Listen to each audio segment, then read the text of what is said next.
Hello, everybody, and welcome back to another episode of the Lab. We hope you guys enjoyed last week's episode. Kind of leading off for this week, Dave and I are going to be talking about the McGill Big Three, which I've heard of. I've never really dived too much into it per se, but it's been brought up a few times, and Dave and I are going to hash that out here a little bit today. Having not such a great background on it, I'll kind of turn the reins over here to Dave, and I'll let you kind of take things off here, man. Sure. Well, it seems to be a hot button issue kind of going around social media right now, getting popularized by a number of camps, including obviously Stuart McGill, Squat U, personal trainers, power lifters, CrossFitters, just big, broad spectrum. Mhm. Um, Not really sure how it's catching so much praise or being used so widely. And I guess today we're going to go into pluses, minuses. Is it useful? Is it not? And yeah, I guess we'll just kind of take it from the top. So, who is Stuart McGill? It seems that from the little research that has been out there, he's actually a biomechanist. Uh, Feel free to like confirm this too, but I'm pretty sure he's not even a rehab professional. I'll look it up right now.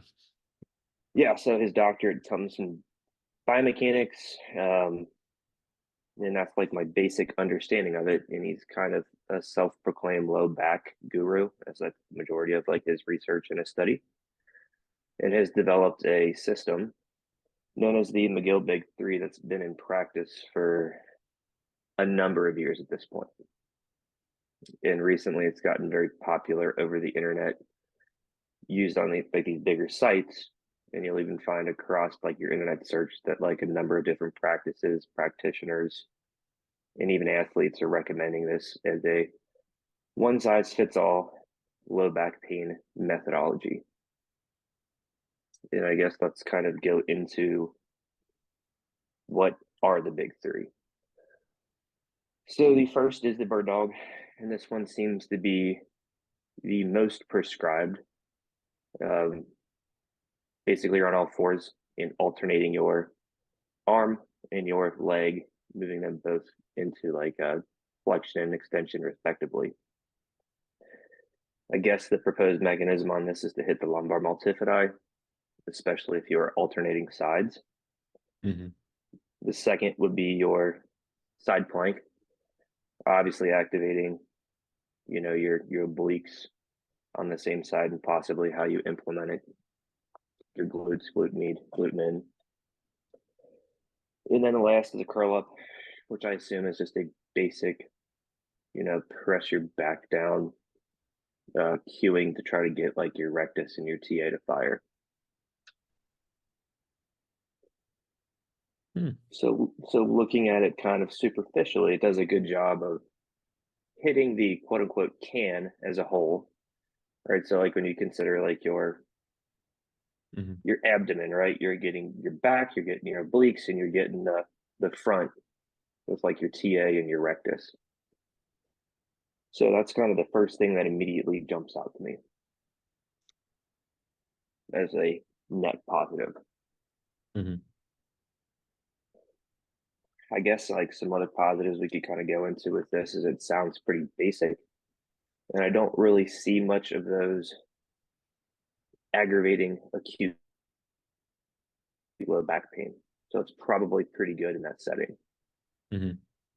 And I mean, I guess we can kind of like dive into this too, as far as like acute low back pain. I mean, I would say 9 times out of 10, I've seen more of a flexion intolerance than like an extension intolerance.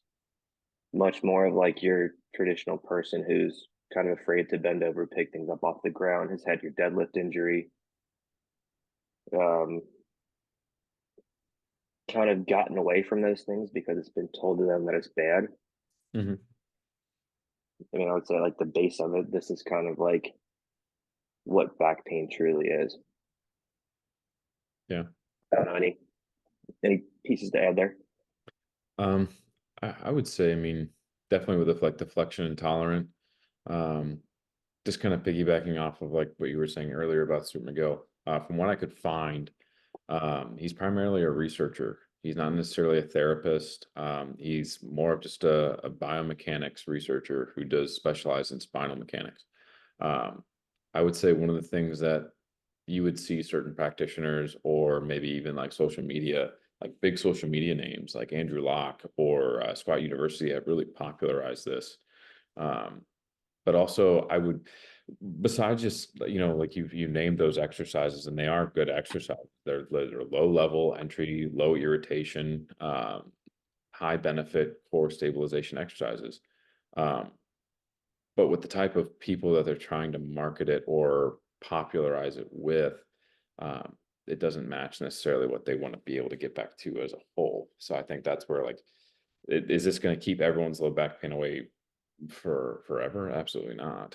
Um, I guess the other thing that they kind of preach is like the spinal mechanics in terms of like we just established that we've seen more like flexion and tolerance. They almost demonize like flexion in the lumbar region.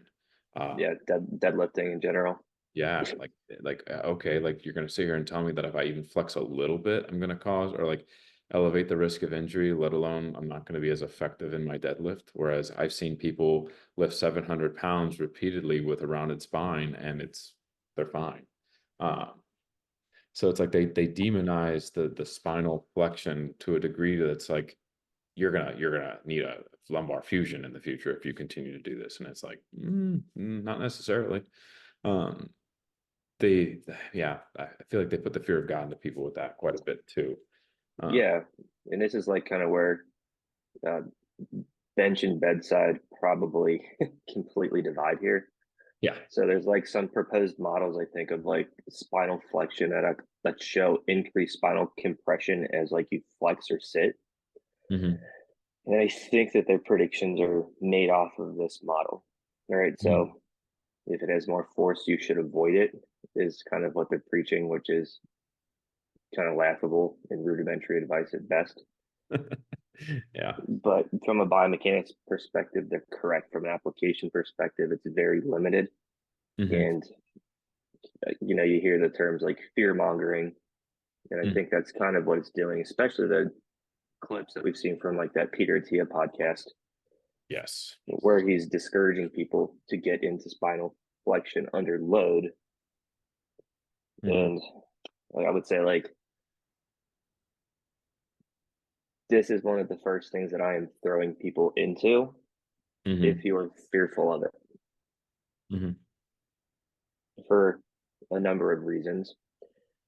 One, obviously, if that's like the thing you're afraid of, that's the thing you probably want to get back to.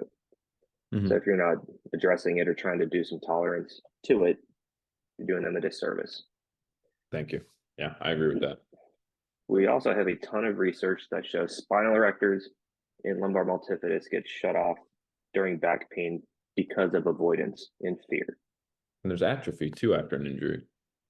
Correct. And is it because of the avoidance and fear? Because somebody gave them bad advice? Is it because of the injury? The answer is just yes. Yeah, So, chicken and egg. yep. And the only way to actually hypertrophy these things and get them time under tension is to literally break the spine into flexion. Yeah. So whether you want to do like your classic Sorensen holds, banded good morning holds, reverse hypers, deadlift isos, etc. These are all done with a flex spine in order to access these pieces that actually help you resist spinal flexion. Bingo. So it's kind of like argument number one. Hmm. I'd like to push forward on that too. I would argue that even as you do age, having the capability of picking up 3, 4, 5, 6, 700 pounds in a flex position is only going to do you good. Yeah. And there's very little evidence to show that it leads to like disc degeneration at a higher rate than just sitting and aging, Hmm. and that it probably bolsters your annulus fibrosis, the nucleus itself, and it's probably protected against disc herniation. Yeah, and bone density. Yep. So that type of loading and causing shear and compression, etc., causes the tissues around it to actually get thicker. Hmm. So avoiding it makes you weaker, not the other way around. Hmm. Yeah, there's a whole rabbit hole we could go down on that. Um, but kind of reversing and going back to the McGill Big Three and like looking again at who they've popularized these movements with.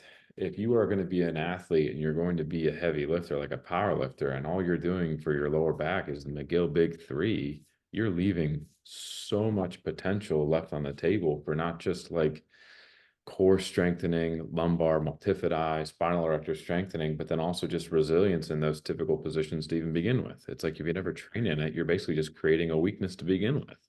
Yep. I would say you're not even scratching the surface. Yeah, I it's mean, too low level.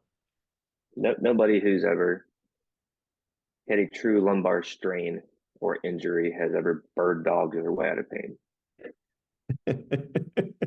I agree. Yeah, no, it's almost, I think you even said it earlier, it's laughable. It's hard to believe that this is actually how people are thinking this is what's going to get them back into doing PRs or and actually oh gosh, who was I watching? I don't know if you sent me this video, but like Stuart McGill was basically talking about he had a patient come in and or he had some guy come in and was basically just like saying, what's your goal for getting out of back pain? He's like, well, I'm gonna PR my deadlift. I want to get back to doing that. And he looked at him and he goes, well, what if I told you you couldn't have a PR in your deadlift and be able to lift your kids in the future? And I was like, what? Why would you tell this man he can't have both? He could easily have both. You just have to modify, and basically it would be more of a gradual progression. But like, why are you already putting in his head that he can't deadlift and get a PR? But if he does want to get a PR, he's going to sacrifice any kind of opportunity he has with his children.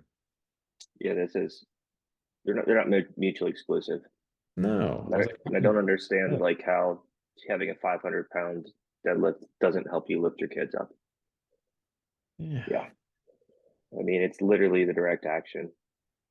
yeah, Now but I it's do weird. get like training smart, picking your spots to go heavy. There's something to be said for that, I agree with that. There's it, something to say about that. especially as you get into like advanced training age. But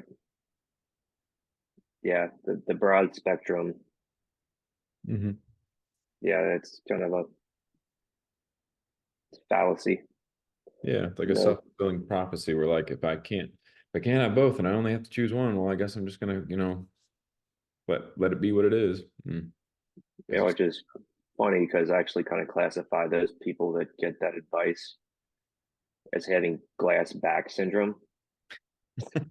It's completely made up, by the way. This just means that you have it in your head that like doing something is bad. So then every time you do it, you get hurt because you don't do it. And then this cyclical process continues to happen. So what Mhm. happens is you just avoid general hip hinging because you perceive in your head that it's going to injure you. Yeah, And I mean, this was absolutely rampant, probably like in his heyday. I would say, let's say it's late 90s, early 2000s. yeah, And luckily now we're understanding a lot more about the spinal erectors and multifidus activity and how your quote unquote traditional core actually doesn't do much of anything to prevent back pain. yeah, yeah. If anything, it's just eccentric control and deflection.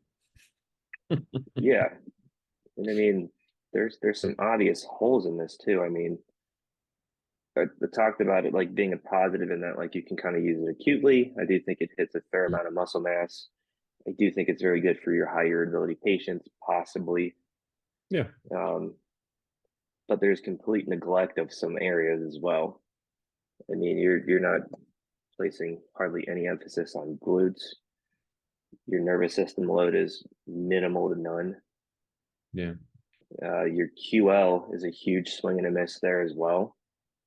yeah. I mean, side plank maybe, but not like to a degree that like they're gonna want. Yeah, Like I mean, you kind of maybe you kind of glute have to induce building. side bend, right?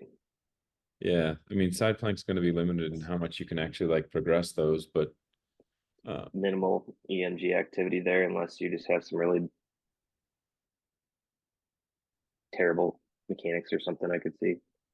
yeah, yeah, you would need to advance those. Once you get too good at them, like it's literally. Plus, if you're doing that all the time, you also got to start thinking about like law of accommodation. Like as soon as I start basically creating a stimulus, and then that stimulus never changes, I'm never going to be advancing anyways.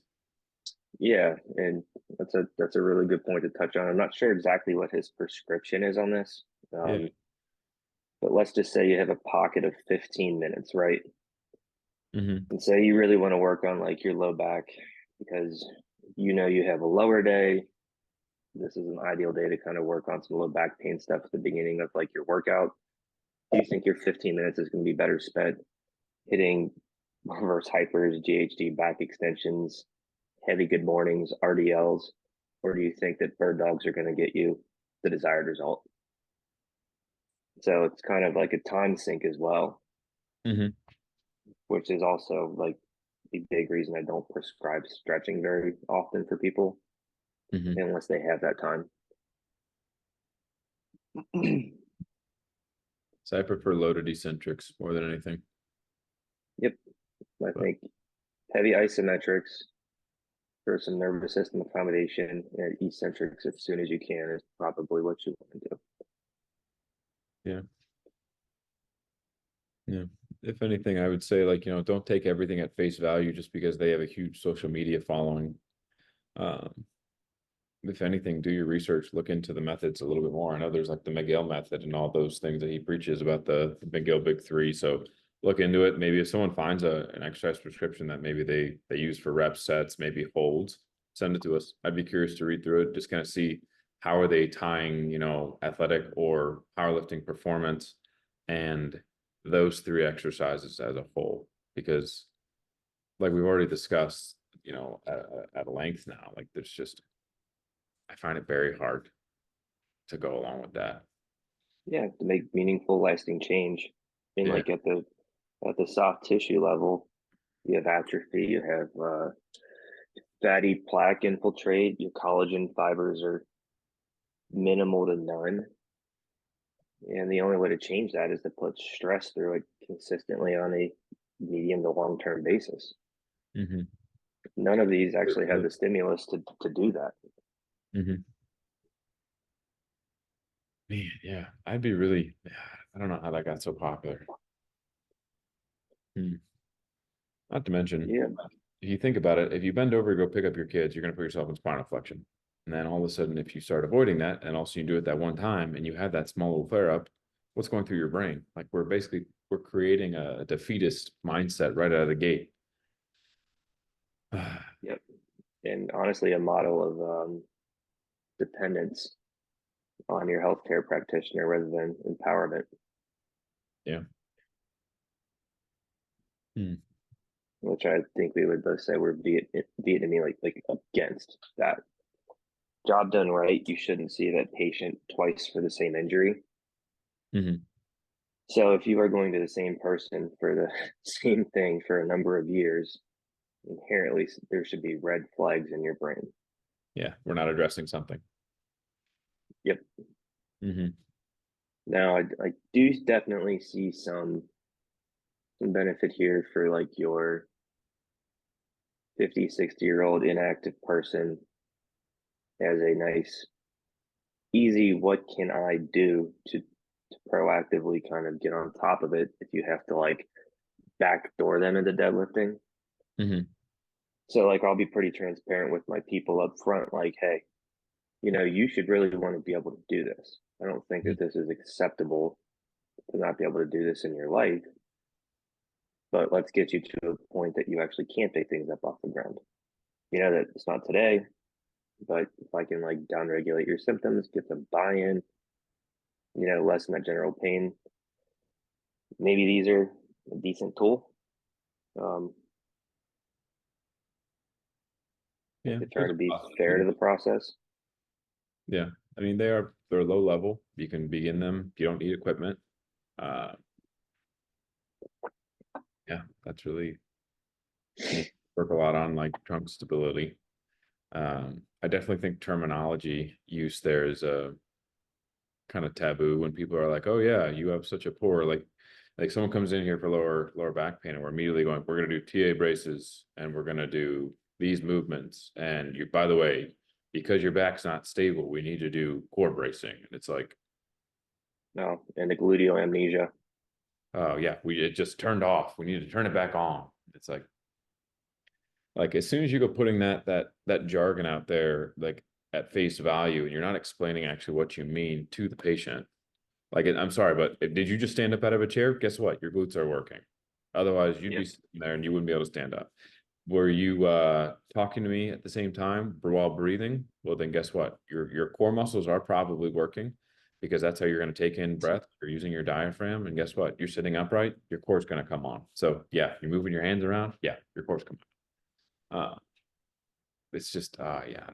There's a whole hodgepodge of things, and then like we talk about like lumbar instability, and even just throwing the word instability in your back. Uh, Again, like we were talking about before, just sorry, I've been on soapboxes today. Uh, there's a lot of things that just drive me up the wall, and that's one of them. Lumbar instability. You just start using those words, and the patient's eyes light up like, I'm going to do what test for them?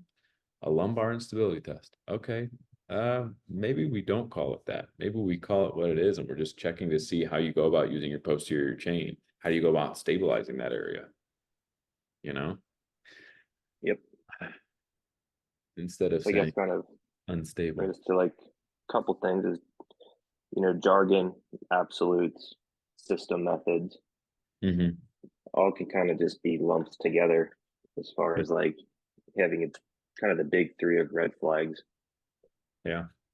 Who's trying to sell you something and saying that their way is the best way? Mm-mm. That stuff drives me nuts too. Yeah, Like, I think like another thing where it kind of falls short too is it's kind of being sold as like an activation, which is super funny because the best way to activate the muscles you want in a pattern is to just do the pattern. Like, and I don't think that anybody is going to argue that.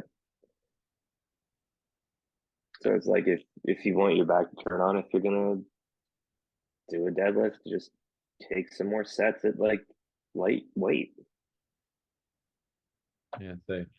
I think it was man, I think you sent me the RP strength, Mike Israetel.